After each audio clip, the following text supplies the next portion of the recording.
नमस्कार। आज हम पेरेंटिंग की एक तकनीक पर बात कर रहे हैं। ये बाहर से तो काफी शांत दिखती है, पर इसके असर शायद उतने शांत ना हो। हाँ, हम बात कर रहे हैं साइलेंट ट्रीटमेंट की। यानी बच्चों से बातचीत एकदम बंद कर देना। बिल्कुल। हमारे पास कुछ स्रोत हैं जो बताते हैं कि माता पिता ऐसा क्यों करते हैं, और अहम बात कि बच्चों पर इसका क्या प्रभाव पड़ता है। कई बार लगता है ना कि भाई चिल्लाने या सजा देने से तो अच्छा है चुप हो जाओ। हाँ, लगता तो है, शायद मामला शांत हो जाए। पर क्या ये चुप्पी वाकई ठीक है? चलो इसी पर थोड़ी गहराई से बात करते हैं आज। हाँ, ये समझना जरूरी है क्योंकि अक्सर इसे अनुशासन का एक नरम तरीका मान लिया जाता है। नरम तरीका। पर स्रोत कुछ और कहानी बताते हैं। इसके प्रभाव अनजाने में काफी, कह सकते हैं, नकारात्मक हो सकते हैं। तो पहले ये साफ कर लें, ये साइलेंट ट्रीटमेंट असल में है क्या? मतलब सिर्फ चुप रहना? नहीं, सिर्फ चुप रहना नहीं।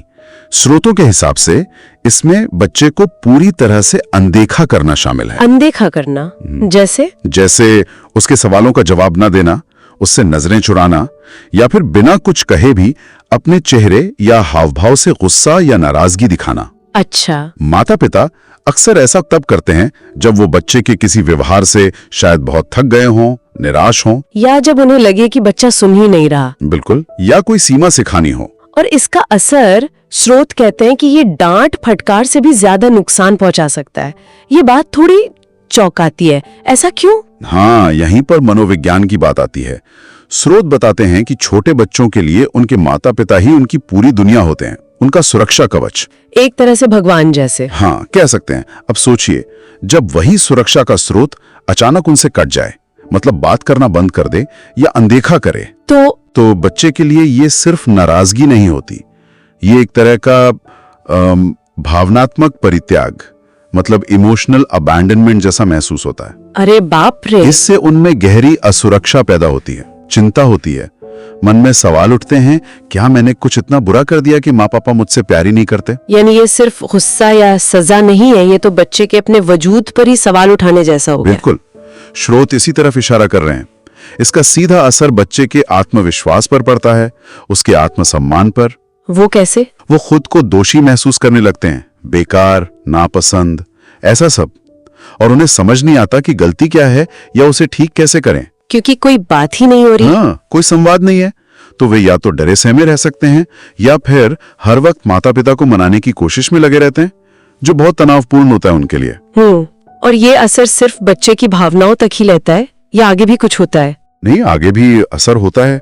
एक और बहुत जरूरी बात जो ये स्रोत बताते हैं वो है इसका सीखा हुआ व्यवहार बनना, मतलब लर्न्ड बिहेवियर। सीखा हुआ व्यवहार कैसे?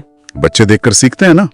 जब वो देखते हैं कि मुश्किल भावनाओं से या असहमति से निपटने का तरीका है चुप हो जाना या दूसरे को अनदेखा कर देना, तो वो खुद भी वही सीख लेते हैं। हाँ, भविष्य में जब उन्हें गुस्सा आएगा या किसी से मतभेद होगा तो वो भी शायद यही तरीका अपनाएंगे। अपनी भावनाएं व्यक्त करने के बजाय मन में रखेंगे। बिल्कुल, बात को दबाना सीखेंगे, खुलकर कहना नहीं। ये तो उनके सामाजिक और भावनात्मक विकास के लिए अच्छी बात नहीं है। नहीं, बिल्कुल नहीं। तो अगर ये साइलेंट ट्रीटमेंट ठीक नहीं है तो माता पिता क्या करें, खासकर उन मुश्किल पलों में जब वाकई बच्चा नहीं सुन रहा होता या बहुत गुस्सा दिला रहा होता है? हाँ, ये सवाल तो उठता ही है।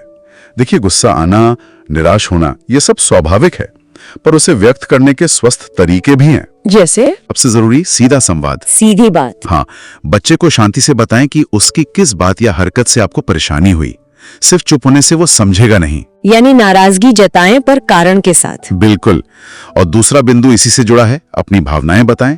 खुलकर कहें, मुझे गुस्सा आ रहा है क्योंकि, या मैं निराश हूं कि तुमने ऐसा किया। साथ ही ये भी समझाएं कि उनके उस व्यवहार का दूसरों पर या स्थिति पर क्या असर पड़ रहा है। इससे उनमें समानुभूति, मतलब एम्पैथी बढ़ेगी। अच्छा, जैसे जब तुम चीजें फेंकते हो तो मुझे डर लगता है कि किसी को चोट न लग जाए, और देखो घर भी गंदा हो गया। ठीक है। और तीसरा विकल्प? तीसरा है परिणामों को सजा की तरह नहीं बल्कि सीखने के मौके की तरह इस्तेमाल करना। सीखने का मौका मतलब अगर बच्चे ने कुछ गलत किया है तो उसे सजा देने या अकेला छोड़ने के बजाय उसे उसकी जिम्मेदारी लेना सिखाएं, मिलकर समाधान निकालें। जैसे अगर खेलने के बाद कमरा फैलाया है तो डांटने या चुप होने के बजाय कहें, चलो मिलकर समेटते हैं, और साथ में समझाएं कि अगली बार खुद क्यों समेटना चाहिए।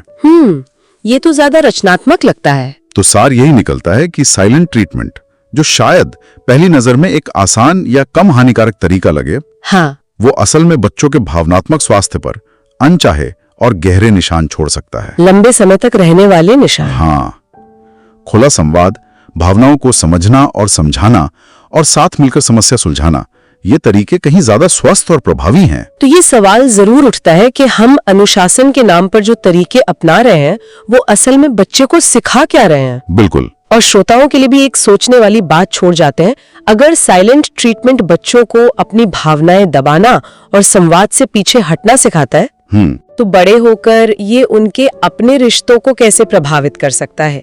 क्या वे भी तनाव या असहमति होने पर बात करने के बजाय चुप्पी चुनेंगे? इस पर विचार जरूर कीजिएगा।